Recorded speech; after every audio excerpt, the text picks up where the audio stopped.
It's time to get your business news with Rapia Madzena, who joins us from our money desk. Hello, Rapia. Well, we're talking e-hailing. Now, the last time I heard about e-hailing, there were problems around the malls in Soweto, attempts to sort that out, but there were problems yesterday.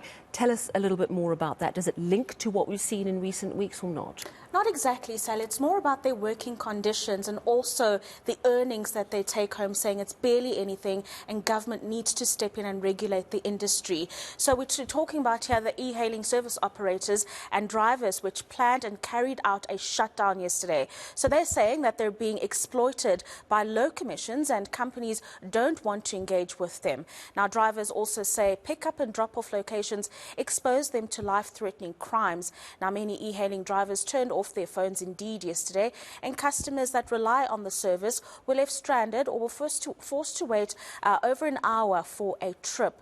Soweto E-Hailing Association's Gregory Kgaka joins us at this hour for an update. A very good evening to you, Gregory, and thank you for joining us this evening.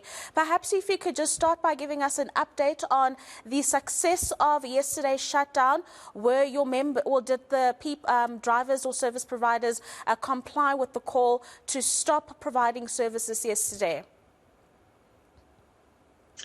Good evening and good evening to your viewers. Yes, yesterday's shutdown was a huge success. Well, depending on how you look at it, but it was a huge success, especially on our side, because a lot of drivers stayed away from going online and they kept their own cars to themselves and they never borrowed Bolt or Uber their cars. Yeah, I mean, we did have a lot of complaints on social media of people unable to get access to the services. So I suppose in many parts of the country there was some kind of an impact. Did it yield any results? Were you able to get the companies listening to your grievances? Are there any plans to be meeting with government or related stakeholders to put down what needs to be regulated so that your working conditions are better? At the moment, what we've done is that we've sent a list of grievances to various departments, or your Uber and Bolt, and of course to government itself. And we've given them up until the 25th of this month. So we would wait for their response, then we'll take it from there. And what exactly are your grievances? I mean, we've mentioned very broadly the commissions and the safety concerns, but what exactly is it that e-hailing service providers are dealing with on a daily basis? On average, an e-hailing operator, every time he gets or she gets into his or her car, runs the risk of losing his life. And it is not because of people who did not request them. It's purely because of clients that we get from these apps. And this is brought about by the fact that these e-hailing companies, they don't care about the lives of the operators. All they care about is the profits and what they make when what they get out of it.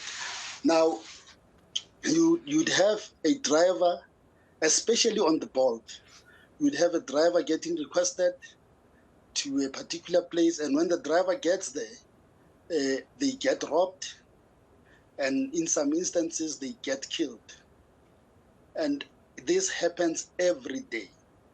So, in fact, I would say that Bolt is a lethal weapon in the hands of the criminals, because every day you get a Bolt operator getting killed.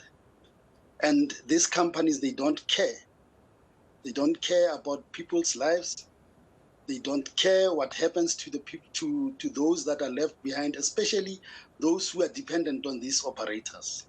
They just don't care about them. Gregory, are you aware, I mean, it's very concerning what you've just described happens on a daily basis. Are you aware of any of your members or any other service providers in the e-hailing space opening cases and engaging law enforcement authorities if you're saying that this is the kind of heinous crimes that drivers are exposed to on a daily basis? Cases are opened every day. Every day. Unfortunately, we're not getting anywhere. That is the unfortunate part, because with our justice system, it takes forever to apprehend and convict criminals.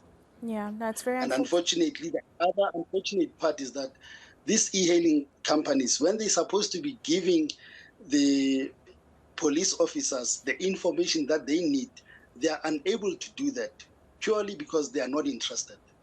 Yeah. Finally, if you would, Gregory, what happens going forward?